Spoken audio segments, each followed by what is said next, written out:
नमस्कार दोस्तों, आज कांग्रेस पार्टी के या कहें भारत जोड़ो यात्रा के हीरो या कहें देश के हीरो राहुल गांधी ने यह बताया, खुलासा किया कि उनका गुरु कौन है। और उन्होंने आज ये बताया कि कैसे उनका गुरु उन्हें इंस्पायर करता है और जिसके बूते वो इतना बड़ा आंदोलन खड़ा कर पा रहे हैं और इतनी बातें बोल पा रहे हैं, समझा पा रहे हैं। आप भी देखिए। लक्ष्य आप जानते हैं, हिंदुस्तान में जो डर, नफरत, हिंसा फैलाई जा रही है, उसके खिलाफ ये यात्रा है। और मुझे लगता है कि काफी सक्सेसफुल यात्रा रही है अभी तक, जो शायद हमने सोचा भी नहीं था, उससे भी ज्यादा इस यात्रा ने अचीव कर दिया है। बेरोजगारी का मुद्दा भी है, महंगाई का मुद्दा भी है, और जो हिंदुस्तान में इनकम इनइक्वालिटी आ रही है, चुने हुए लोगों के पास अरबों रुपए और बाकी हिंदुस्तान के पास कुछ नहीं, ये भी हमारा एक मुद्दा है। तो ये यात्रा हमें ये चीजें बता रही है। तो मुझे एज ए इंडिविजुअल काफी सीखने को मिला और मैं सबको धन्यवाद करना चाहता हूं जो भी हमारे साथ आए। आप लोग में से बहुत लोग आए और खासतौर से जो हमारे ऊपर आक्रमण करते हैं, मेरे जो आरएसएस के, बीजेपी के मित्र हैं, उनको भी मैं धन्यवाद करना चाहता हूं, क्योंकि एक्चुअली हो क्या रहा है, जितना वो आक्रमण करते हैं उतनी हमको अपनी पोजीशन इंप्रूव करने का मौका मिलता है। तो मैं चाहता हूं, और मैं सीरियसली बोल रहा हूं, मैं चाहता हूं कि वो थोड़ा और जोरों से करें और अग्रेसिवली करें, तो कांग्रेस पार्टी को और हमें, मतलब अपनी जो आइडियोलॉजी है वो अच्छी तरह समझ आए। एक प्रकार से मैं उनको अपना गुरु मानता हूं कि वो मुझे रास्ता दिखा रहे हैं कि क्या नहीं करना चाहिए, रिएक्ट कैसे करना चाहिए, और अच्छी ट्रेनिंग दे रहे हैं मुझे, तो उनका भी मैं धन्यवाद करना चाहता हूं। मेरे लिए, जैसे कल मैं किसी से बात कर रहा था, उन्होंने मुझसे पूछा कि देखो यात्रा के बाद क्या होगा, हमें प्लानिंग करनी है कि यात्रा के बाद क्या करेंगे। काफी लोगों ने कहा है ईस्ट वेस्ट यात्रा, कोई और कुछ और कह रहे हैं, और मैंने उनको जवाब दिया, देखिए ये जो हमारी यात्रा है ये हमें कुछ बताने की कोशिश कर रही है, ये हमें कुछ बोल रही है, और अगर हम उसको सुने बिना कुछ और काम करना शुरू कर दें कि भैया देखो यात्रा के बाद क्या होगा, तो एक प्रकार से ये जो हिंदुस्तान की आवाज है उसका अपमान है। तो मैं वो नहीं करना चाहता हूं। रही बात विपक्ष की, मैं जानता हूं कि विपक्ष के नेता सारे के सारे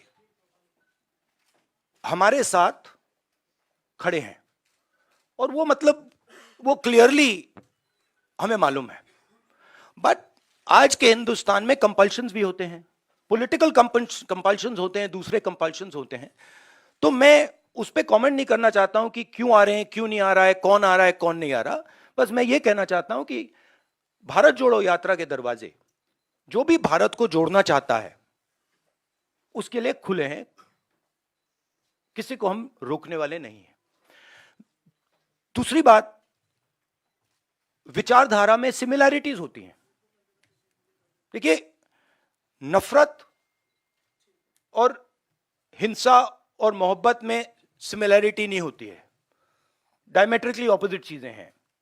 मगर बहुत सारे लोग हैं, और उसमें से अखिलेश जी हैं, मायावती जी हैं, बहुत सारे लोग हैं जो मोहब्बत का हिंदुस्तान चाहते हैं, मैं जानता हूं, नफरत का हिंदुस्तान नहीं चाहते हैं।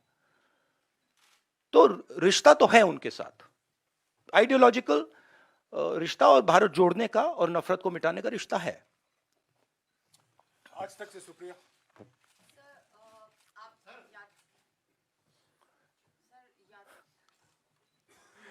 क्या हुआ? आज तक से शुक्रिया।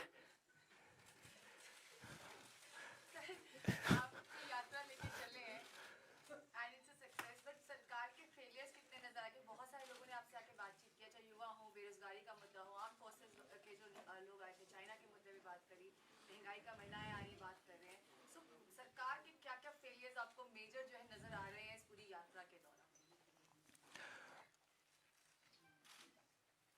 आपने मतलब 6-7 क्वेश्चन एक क्वेश्चन में पूछ लिया। देखिए, सबसे पहले मेरा लक्ष्य हिंदुस्तान को एक ऑल्टरनेटिव विजन देने का है, ऑल्टरनेटिव दृष्टिकोण देने का है, एक नया तरीका देने का है। सरकार की कमियां हैं, उसमें मैं आपको बता सकता हूं, बेरोजगारी, इकोनॉमिक मिसमैनेजमेंट, नोटबंदी, गलत जीएसटी, चाइना, ये कमियां हैं, गलतियां की हैं। मगर मेरी अप्रोच यात्रा के साथ यह है कि हम हिंदुस्तान को एक सोचने का, जीने का नया तरीका देने की कोशिश कर रहे हैं। तो अगर आप डिटेल्स चाहते हैं तो आप मुझसे पूछिए, चाइना के बारे में पूछिए, शायद आप वो ना पूछें, पता नहीं, बाकी चीजों के बारे में पूछ सकते हैं, बट ब्रॉडली ये है। पीटीआई भाषा से अनवरुल हक।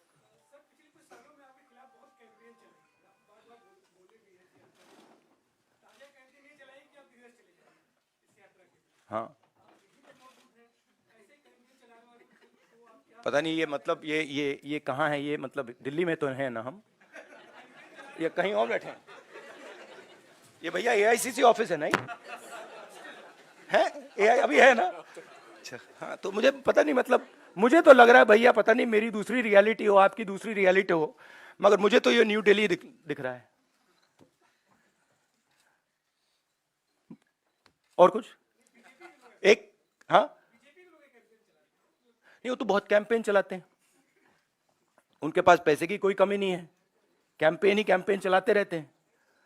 मगर जो मैंने कहा, और बड़ी इंटरेस्टिंग बात है, और मैं इसको 99% बिलीव करता था, 100% बिलीव नहीं करता था, मगर अब मैं 100% बिलीव करता हूं कि सच्चाई को कोई भी कैंपेन, कितना भी पैसा नहीं छिपा सकता, नहीं मिटा सकता।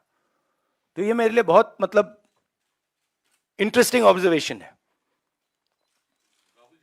टीवी 18 से रवि सिसोदिया। और जैसे मैंने कहा, अभी कितने लगाए होंगे, 5-6 हजार करोड़ लगा दिए होंगे, थोड़े और लगाइए, कमी नहीं है पैसे की, डालिए और थोड़ा डालिए, लगाइए, कुछ असर नहीं पड़ता है। दो चीजें हैं इसमें। मैं भारत जोड़ो यात्रा कर रहा हूं, ठीक है? अब सरकार चाहती है कि मैं बीपी गाड़ी में भारत जोड़ो यात्रा करूं। कहते हैं आपका प्रोटोकॉल है कि आप हमें तंग मत करो, आप बुलेट प्रूफ गाड़ी में बैठ के कन्याकुमारी से कश्मीर तक चलो। अब यह मेरे लिए तो एक्सेप्टेबल नहीं है। अब यात्रा में आप मुझे समझाइए, भारत जोड़ो यात्रा में मैं बीपी गाड़ी में कैसे बैठूं? अच्छा, जब उनके नेता, उनके सीनियर नेता बीपी गाड़ी से बाहर आ जाते हैं, तो फिर कोई चिट्ठी नहीं जाती। उनके नेताओं ने रोड शो किए हैं, खुली जीप में गए हैं, उनके ही प्रोटोकॉल के खिलाफ है ये। वो मुझे लिख रहे हैं कि भैया आप बीपी गाड़ी से निकल गए। तो उनके लिए प्रोटोकॉल अलग, मेरे लिए प्रोटोकॉल अलग। और सारे सीआरपीएफ के लोग जानते हैं, सीनियर्स जानते हैं कि मेरी सिक्योरिटी के लिए क्या करना है। और हमारी सिक्योरिटी बीपी गाड़ी में, मतलब मैं कैसे चलूं, आप बता दो मुझे। चला ही नहीं जा सकता है, भारत जोड़ो यात्रा में पैदल जाना है। तो ये तो मतलब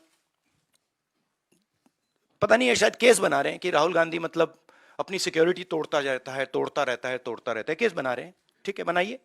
ये टी शर्ट से आपको इतनी डिस्टर्बेंस क्यों हो रही है?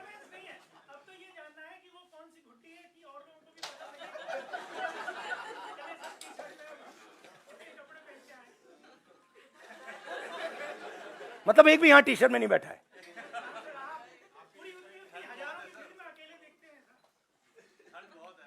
तो क्या आप चाहते हो मैं स्वेटर पहन लूं? मतलब इससे इतनी डिस्टर्बेंस क्यों नहीं है लोगों को? अच्छा, तो मैं ऐसे करूंगा, यात्रा के बाद मैं वीडियो बनाऊंगा कि टी शर्ट में कैसे चला जाता है और ठंड को कैसे कन्फ्रंट किया जाता है, बना दूंगा आपके लिए। शुक्रिया राहुल जी। रवि त्रिपाठी। हाँ, but what is your question?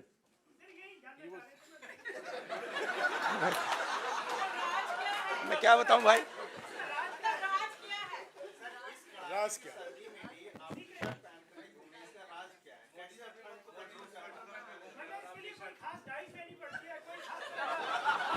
गुरुजी, ये आपने स्वेटर क्यों पहन रखा है? नहीं, इसका कारण ये नहीं है। इसका कारण ये है कि आप सर्दी से डरते हो। इसका कारण नहीं है कि सर्दी है, आप सर्दी से डरते हो। मैं सर्दी से डरता नहीं हूं, सीधी सी बात है। नो सप्लीमेंट्री प्लीज, हो गया। नहीं कहने दीजिए, कहने। New years day. अब देखिए ना, अब देखिए, मोदी जी के प्रेस कॉन्फ्रेंस तो होते नहीं, तो मैं उनके भी 2-3 क्वेश्चन सप्लीमेंट्रीज आपको दे देता हूं।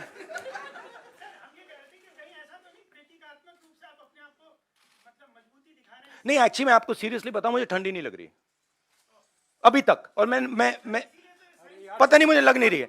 मगर मैं सोच रहा हूं कि जैसे ही मुझे ठंड लगनी शुरू हो जाएगी, मैं मतलब स्वेटर पहनना शुरू कर दूंगा, बट अभी तक मुझे ठंड नहीं लग रही है।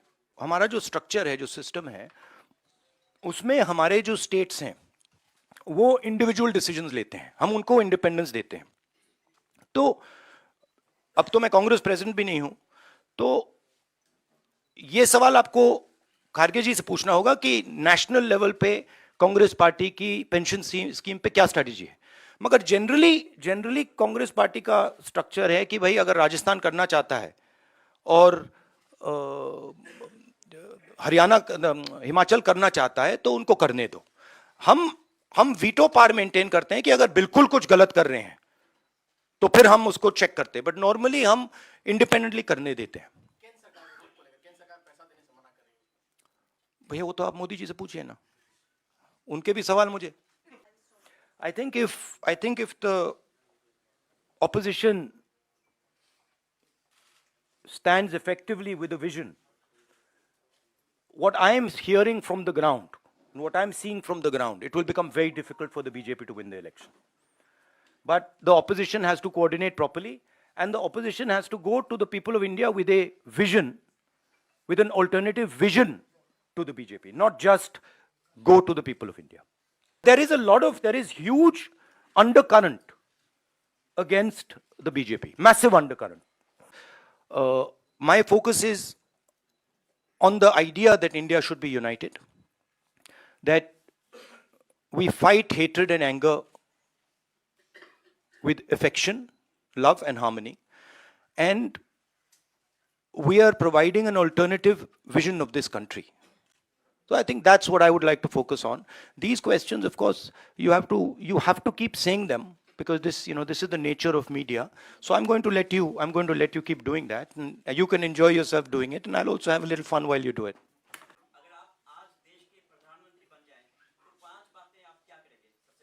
नहीं, सबसे पहले ये हाइपोथेटिकल क्वेश्चन है, तो मैं इसका जवाब प्रधानमंत्री के बेसिस पे नहीं दूंगा, मगर मैं ये जरूर कह सकता हूं कि जो हमारा शिक्षा का सिस्टम है, मैं पहले सोचता था कि इसमें स्ट्रक्चरल प्रॉब्लम्स हैं, मगर ये अपना काम कर रहा है। आज मैं सोचता हूं कि ये अपना काम ही नहीं कर रहा है। जो हम अपने बच्चों को विजन दे रहे हैं, जो उनका इमेजिनेशन है, जो हमें देना चाहिए, हम दे नहीं रहे। तो अगर आप, सबसे शॉकिंग चीज मैं आपको बताता हूं, मैं कन्याकुमारी से अब दिल्ली तक आया हूं, कितने 108 दिन हो गए। 108 दिन में मैंने हजारों बच्चों से बात की है, और हर बच्चे से मैंने पूछा है, तुम यूनिवर्सिटी के बाद, कॉलेज के बाद क्या करना चाहते हो। हजारों बच्चों से पूछा है, और मुझे सिर्फ 5 जवाब मिले। मतलब एक लड़की ने मुझे कहा कि मैं अपना छोटा बिजनेस चला रही हूं, और एक लड़के ने कहा कि मैं मैकेनिक बनना चाहता हूं। बट 99.9% लोग कह रहे हैं मैं लॉयर, डॉक्टर, इंजीनियर, आईएएस, जज। मतलब हमारा एजुकेशन सिस्टम हमारे बच्चों को कह रहा है कि जिंदगी में तुम्हारे पास 5 काम है, और रियलिटी ये है, रियलिटी सच्चाई ये है कि ये सब बच्चे इंजीनियर नहीं बन सकते, डॉक्टर नहीं बन सकते, लॉयर नहीं बन सकते। तो ये झूठ है। तो हम अपने बच्चों को झूठ बोल रहे हैं। मैं पूछता हूं, बच्चे आते हैं, कहते हैं क्या करना चाहते हो? आईएएस। अच्छा, आईएएस में कितने लोग जाते हैं हर साल? आप अंदाजा लगाइए, जवाब क्या मिलता है? मैं पूछता हूं कितने लोग आईएएस में हर साल जाते हैं? बच्चे क्या कहते हैं? क्या लगता है? अच्छा आप बताइए कितने लोग जाते हैं आईएएस में? 250। बच्चे कहते हैं 5 लाख, 6 लाख, 1 लाख, 2 लाख, 3 लाख। जब मैं उनको कहता हूं भाई 150 जाते हैं, 2-3 को मैंने गलती से कह दिया, एक लड़की को कह दिया, वो रोना शुरू कर दी कि देखिए हम उनको सही इमेजिनेशन ही नहीं दे रहे, हम उनको रास्ता ही नहीं दिखा रहे हैं। तो पहला काम जो एजुकेशन सिस्टम है, और ये टॉप डाउन, ये इमेजिनेशन को मारने का एजुकेशन सिस्टम है, ये एजुकेशन को खोलता नहीं है। तो सबसे बड़ा काम, और ये शायद 2-3-4 साल में नहीं होगा, मगर डायरेक्शन ये होना चाहिए। और जो न्यू एजुकेशन पॉलिसी वो तो बिल्कुल दूसरे डायरेक्शन में जा रही है। तो पहली ये बात है। दूसरी बात, ये खुले तरीके से बोल दूं तो ये रेंट सीकिंग नेशन है, इसे प्रोडक्शन नेशन बनना चाहिए। फर्क है। ये जो देश है, जो प्रोड्यूसर है, जो प्रोडक्शन करता है, जिसके पास स्किल है, चाहे वो किसान हो, चाहे वो मैकेनिक हो, चाहे वो बढ़ई हो, मोची हो, नाई हो, जो भी हो, जिसके पास स्किल है, सबसे पहले उसकी मदद नहीं करते हैं। तो दूसरी बात, उसकी स्किल को डिस्ट्रॉय करने की कोशिश करते हैं, और उसको मतलब जो उसकी स्ट्रेंथ है उसको मार मार के उससे निकाल देते हैं। और बिना स्किल के रिस्पेक्ट किए यह देश कभी अपने युवाओं को रोजगार नहीं दे सकता है। सिंपल बात है। तो दूसरी चीज यह है। तीसरी चीज है कि, और ये मैं थोड़ा जो बॉर्डर पे हो रहा है उसके बारे में कहना चाहता हूं। जो देश में हिंसा है, नफरत है, केओस सा है, इसका असर, इसका इफेक्ट दूसरे देश देखते हैं और उसका फायदा उठाते हैं। हमारी जो कंफ्यूज्ड फॉरेन पॉलिसी है, जो एक प्रकार से event based non strategic foreign policy है, उससे हिंदुस्तान को जबरदस्त नुकसान हो रहा है और बहुत भारी चोट लगेगी। और मैं इसको दोहराता जाता हूं मगर कोई सुनता नहीं है। जैसे मैं कोविड के समय दोहरा रहा था कि भाई प्रॉब्लम आ रही है, कोई सुनता नहीं है। तो ये भी बहुत जरूरी चीज है। बट मेन ये कुछ नहीं हो सकता अगर एक हिंदुस्तानी दूसरे हिंदुस्तानी से नफरत करता है, एक आदमी दूसरे को मारने की कोशिश कर रहा है, ये कुछ नहीं हो सकता। तो फाउंडेशन मोहब्बत, एकता, इज्जत, रिस्पेक्ट है। अंतर तो व्यक्ति में कंटिन्यूअस होता है, नॉन स्टॉप होता है, तो वो तो है। बट जो मेरी फाउंडेशन है, जो नींव है, उसमें मुझे कोई चेंज नहीं दिखा। उसमें वो फाउंडेशन मेरी वही है। जरूर मैं मतलब बहुत कुछ सीखा हूं और हर रोज सीखता हूं, और सिर्फ यात्रा से नहीं, हर इंटरैक्शन में से मैं सीखने की कोशिश करता हूं। तो एवोल्यूशन तो होता रहता है, मगर जो फाउंडिंग प्रिंसिपल्स हैं कि वो उसमें इतनी चेंज नहीं है। वो मैं ये कह सकता हूं वो और भी स्ट्रांग हो गए हैं, वो कह सकता हूं, बट उसमें इतनी चेंज नहीं आई है। It's quite hot in here. आपको गर्मी लग रही है? बहुत प्रॉब्लम हो रही है। भैया कुछ करो प्लीज। एसी चलवाओ प्लीज। संजय, आप स्वेटर लिए कैसे बैठे हो इस कमरे में? हाँ, आपकी चमड़ी बहुत मोटी है।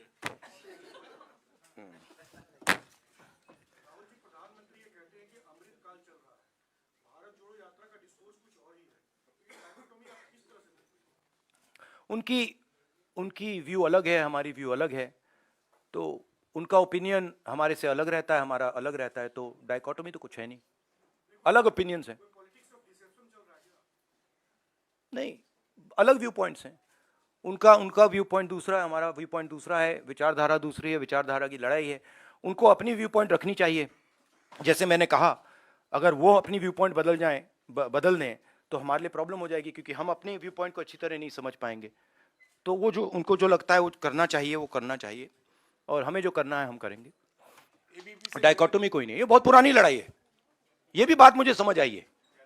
ये एक्चुअली अगर आप मुझे पूछो क्या चेंज है, मैं आपको बताता हूं कि ये मुझे समझ आ गया कि ये बहुत पुरानी लड़ाई है और ये राजनीतिक लड़ाई नहीं है कि बीजेपी और कांग्रेस एक हो ही नहीं सकते। क्योंकि अगर बीजेपी और कांग्रेस एक होते तो नरेंद्र मोदी कांग्रेस मुक्त भारत की तो बात कभी नहीं कर सकते। मतलब हो ही नहीं सकता कि अगर बीजेपी के नेता कह रहे हैं कांग्रेस मुक्त करो, इसका मतलब वो कह रहे हैं कि बीजेपी को भी मुक्त कर, बीजेपी इसको भी मिटा दो। वो तो नहीं कह रहे हैं। तो ये तो पूरा देश जानता है कि कांग्रेस और बीजेपी आइडियोलॉजिकली बिल्कुल अपोज्ड हैं, और ये पुरानी लड़ाई है, पुरानी विचारधारा की लड़ाई है। बट अखिलेश जी की भी जगह है, और उनको ये ऑप्शन, मतलब बोलने का ऑप्शन मिलना चाहिए, और उनका पर्सपेक्टिव है वो उनके लिए ठीक है। हमारा पर्सपेक्टिव है कि हमारी लड़ाई बीजेपी के साथ है, विचारधारा की लड़ाई है, पुरानी लड़ाई है। अब ये टैक्टिकल पॉलिटिकल फाइट नहीं रही, मतलब कि उसमें एक ग्रुप वहां आ जाए और एक ग्रुप मिलके बीजेपी को हरा दे। अब वो गाड़ी गई। क्यों? क्योंकि हिंदुस्तान का जो पूरा इंफ्रास्ट्रक्चर है, इंस्टीट्यूशनल फ्रेमवर्क जो है, अब वो एक विचारधारा के हाथ में है। ठीक है? और अब वो हिंदुस्तान की पॉलिटिकल स्पेस को पूरी तरह से डोमिनेट कर रहे हैं। अब उनको हराने के लिए एक विचारधारा की जरूरत होगी। और मैं ऑपोजिशन की बहुत रिस्पेक्ट करता हूं, और ऑपोजिशन के लोग मुझे बहुत अच्छे लगते हैं, और मगर मैं ये कहना चाहता हूं कि अगर आप समाजवादी पार्टी को देखें तो उनके पास एक नेशनल विचारधारा नहीं है। वो यूपी में जरूर उनकी पोजीशनिंग है और उसको उन्हें डिफेंड करना है, शायद उसलिए ना आए, बट नेशनल विचारधारा नहीं है। समाजवादी पार्टी का आइडिया केरला में नहीं चलेगा, कर्नाटक में नहीं चलेगा, बिहार में नहीं चलेगा। ठीक है? तो एक सेंट्रल आइडियोलॉजिकल फ्रेमवर्क स्ट्रक्चर की जरूरत है, वो कांग्रेस पार्टी ही दे सकती है, और वो हमारा रोल है। मगर हमारा रोल यह भी है कि जो ऑपोजिशन के लोग हैं वो कंफर्टेबल फील करें और उनकी रिस्पेक्ट हो, म्यूचुअल रिस्पेक्ट, मतलब वो भी हमारी करें, हम भी उनके करें। My main takeaway is that there is nothing known as an ordinary Congress worker. There really isn't. In fact, there's nothing known as an ordinary person. I don't like these type of qualifiers. There's nothing known as an ordinary person. Everybody is unique. Every Congress worker is unique. Every person has a unique way of looking at the world, and it's important that they are treated like that. So, every single one of them, every conversation, I learn something from. मैं आपको एक बात लिख के दे देता हूं अभी, कांग्रेस मध्य प्रदेश के चुनाव को स्वीप करेगी, बीजेपी वहां दिखाई नहीं देगी। मैं आपको गारंटी करके, आप लिख लो और उस समय मुझे बता देना। मतलब अगर आप मुझे, कोई क्वेश्चन नहीं है कि वहां पे बीजेपी मतलब दिखाई नहीं देगी, क्योंकि वहां पे तो मैंने सोचा था कि महाराष्ट्र में, मतलब मैंने जो वहां कहा कि महाराष्ट्र में बहुत अच्छा रिस्पांस मिला, मध्य प्रदेश में तो टोटल अंडरकरंट था, मतलब तूफान आया हुआ है वहां पे। मध्य प्रदेश में हर व्यक्ति जानता है कि बीजेपी ने सरकार को चोरी करके पैसा देके बनाया है, तो पूरा पूरा प्रदेश गुस्से में है। आप ऐसे करिए, लक्ष्मण सिंह जी से बैट कर लीजिए, शर्त लगा लीजिए, बड़ी शर्त लगाइए। In my mind, as I said earlier, the yatra is a conversation, and I don't think it's fair for me to make any comments before that conversation is over. I can answer such questions the day the flag is hoisted in Srinagar and the conversation, at least this phase of the conversation, is over. I can then probably answer your questions. This type of a question. I don't want to take the yatra, and demean it by making it about something that it's not. Number one,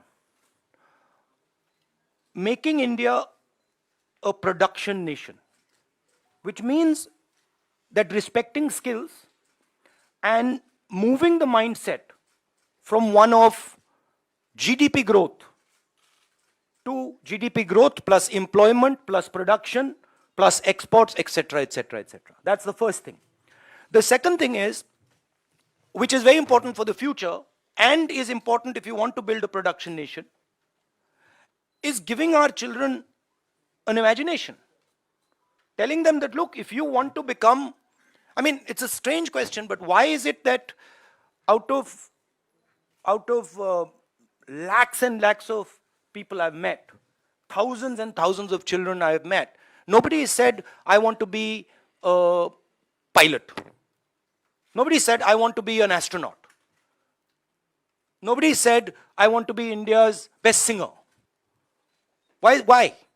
Because our system is saying to them that these are all dead ends. Right? But if you look at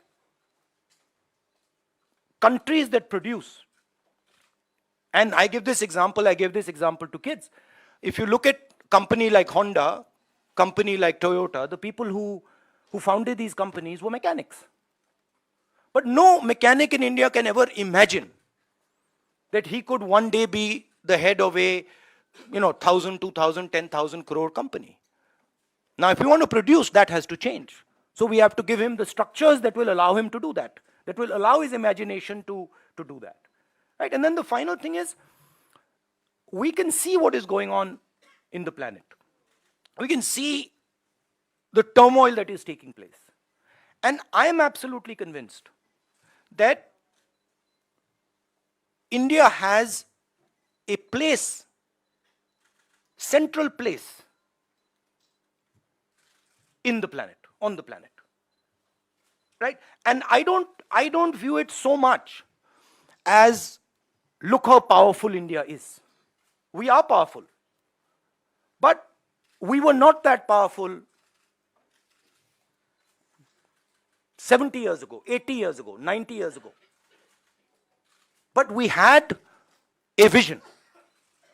Right? When Mahatma Gandhi, for example, was speaking about the Indian freedom movement, people in the United States, people in the Soviet Union, everywhere were listening to him. Why? Because there is something very powerful called Indian values, Indian philosophies, Indian thinking.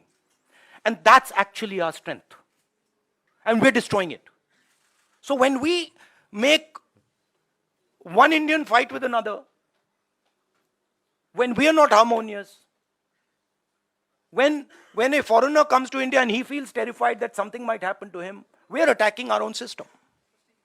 So these are the type of things that would be part of an alternative vision. Also, by the way, I don't see why only 2 or 3 or 4 people should benefit from the wealth of this country. I just don't understand it.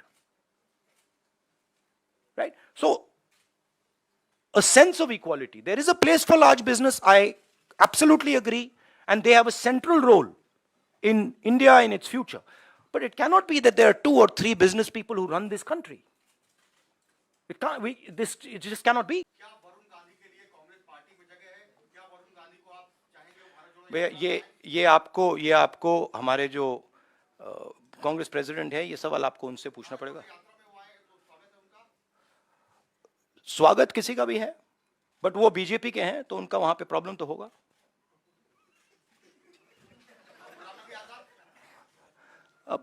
अब वो आप उनसे पूछिए. पहले पता नहीं, मुझे ही confusion हो गई है.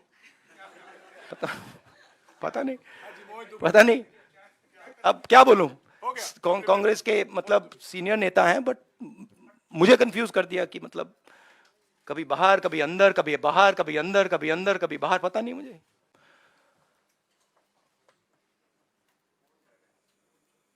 मैं शहीद परिवार का हूं. मेरे पिता शहीद हुए और मेरी दादी शहीद हुई. यहां पे कोई है जिसके फैमिली में कोई शहीद हुआ? कोई है यहां पे? आप हैं? हाँ, आपके ब्रदर, तो आपको मालूम है कि कैसी चोट लगती है, क्या फीलिंग आती है, ठीक है? तो मैं समझता हूं और मैं जानता हूं जब एक युवा अपनी जान देने के लिए खड़ा होता है और जब वो शहीद होता है तो उसके परिवार को क्या होता है, मैं जानता हूं, समझता हूं। और बीजेपी की टॉप लीडरशिप में कोई नहीं है जो समझता है। ये मतलब अच्छी बात खराब बात नहीं है, बट रियलिटी है कि उनके परिवार में कोई उनके पिता या उनकी दादी शहीद नहीं हुए। तो मैं बहुत क्लियरली समझता हूं और मैं ये भी चाहता हूं, मेरी जनरल अप्रोच ये है कि मैं चाहता हूं हमारा एक भी सिपाही किसी भी फोर्स का ना शहीद हो। यह मेरी स्टार्टिंग पोजीशन है कि मतलब मैं ये नहीं चाहता हूं कि हम इस चीज को कैजुअली लें कि हम सेना को राजनीतिक फायदे के लिए यूज कर रहे हैं और उसका नुकसान हमारे जवानों को, उनके परिवारों को हो। तो ये मेरे लिए बिल्कुल मतलब सैक्रोसेंट है, मैं ये नहीं करना चाहता हूं, ठीक है? मगर और जो हमारे, मैं समझता हूं जो बॉर्डर पे हमारे जवान आज खड़े हैं, आप मेरी टी शर्ट की बात कर रहे हो, मगर मैं जानता हूं वहां आज खड़े हैं सियाचिन में, उधर हिमालय पे, मैं जानता हूं कि उनको क्या डिफिकल्टीज सामना करनी पड़ती है और मैं उनसे प्यार करता हूं, हर सोल्जर से, और मैं चाहता हूं कि उनको कुछ ना लगे, चोट ना लगे। जब नेशनल लेवल की लीडरशिप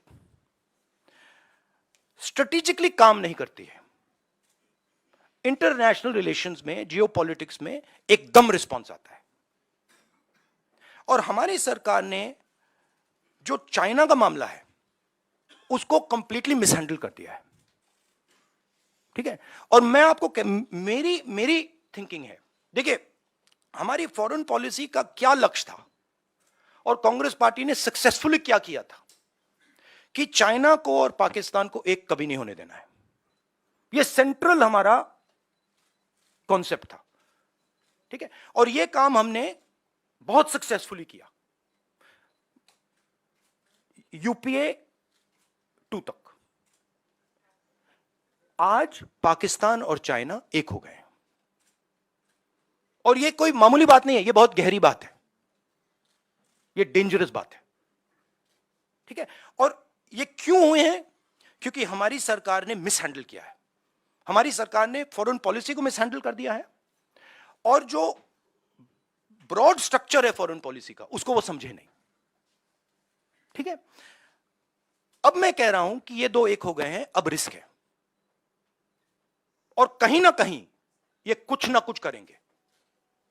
और पहला कदम इन्होंने ढोकलाम में लिया और दूसरा कदम इन्होंने लद्दाख में लिया। मेरे लिए, मेरी व्यू पॉइंट से ये प्रिपरेशन है, अगर नहीं है तो बहुत अच्छा, मगर मुझे लग रहा है कि ये प्रिपरेशन कर रहे हैं। और मैं सरकार को कह रहा हूं कि it is not if, it is when, meaning अब आपको पूरी प्रिपरेशन करनी है और उस प्रिपरेशन में 2-3 चीजों की जरूरत है। सबसे पहले आपको सेना, वायुसेना, नेवी, जो भी हमारे स्ट्रक्चर्स हैं उनकी बात सुननी है, वो क्या कह रहे हैं उनकी बात सुननी है, उसकी रिस्पेक्ट करनी है। इसका मतलब जो आप पॉलिटिकल यूज कर रहे हो उसको आपको बंद करना पड़ेगा एकदम, ठीक है? दूसरी बात, जो हमें प्रिकॉशंस लेने हैं और वो मिलिट्री प्रिकॉशंस हैं मगर नॉन मिलिट्री प्रिकॉशंस हैं, वो आप शुरू कर दीजिए। तीसरी बात, जो बॉर्डर पे हो रहा है उसको आप छुपाइए मत, क्योंकि चाइना को मैसेज जा रहा है। देखिए चाइना 2000 स्क्वायर किलोमीटर हमारी जमीन ले गया है। चाइना को मैसेज, प्रधानमंत्री जी ने कहा कि कोई अंदर नहीं आया, मैं आपके घर के अंदर आ गया, ठीक है? और फिर मैंने आपसे कहा भैया मैं नहीं, आपने मुझसे कहा कि नहीं, तो आप तो आए नहीं, तो मैं कौन सा मैसेज ले जाऊंगा? तो ये मैसेज उनको जा रहा है तो हमें क्लियरली ये कहना है भैया आप अंदर आए हो, पब्लिकली कहना आप अंदर आओ, निकलो यहां से। तो ये सरकार इस पे कंफ्यूजन में है और मैं चाहता हूं कि ये कंफ्यूजन हटे। अब मेरे बारे में क्या करते हैं, जब मैं सरकार की बात करता हूं एकदम कहते हैं मैं आर्मी की बात कर रहा हूं। नहीं, मैं आर्मी की बात नहीं कर रहा हूं, मैं सरकार की बात कर रहा हूं। सरकार में और आर्मी में फर्क है। सरकार ने गलत निर्णय लिए हैं तो सरकार को आर्मी के पीछे, नेवी के पीछे, एयरफोर्स के पीछे नहीं छुपना चाहिए, ये कायरता है। और सरकार को ओन अप करना चाहिए कि हमने ये किया, ये गलती हुई, अब इसको हम ठीक कर रहे हैं और हम उनको मदद करेंगे। पूरा ऑपोजिशन, सिर्फ मैं नहीं, पूरा ऑपोजिशन सरकार को मदद करेगा। मगर बताइए तो क्या हुआ? द आइडिया ऑफ भारत जोड़ो is a framework. It's a way of working. It's a way of thinking. So, of course, I'm not the Congress president, and a lot of that work now the Congress president will probably do. But it is about bringing people together and making them comfortable. You know, respect basically. I need to ask the New Year question myself now, because my one question I get, so why am I not allowed to use a teleprompter? मैंने क्या गलती की है? मतलब आप प्रधानमंत्री को teleprompter use करने देते हो, आप दूसरों को भी टेलीप्रॉम्प्टर यूज करने देते हो, तो मुझे क्यों नहीं? वो अदानी जी को वो ऑप्शन दे दिया जो आपने प्रधानमंत्री को भी नहीं दिया,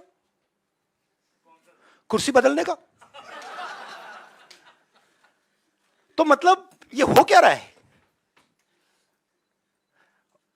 अदानी जी को टेलीप्रॉम्प्टर, कुर्सी बदलने का ऑप्शन, प्रधानमंत्री को टेलीप्रॉम्प्टर का ऑप्शन, और हमें कुछ नहीं। मतलब हमने क्या गलती कर दी?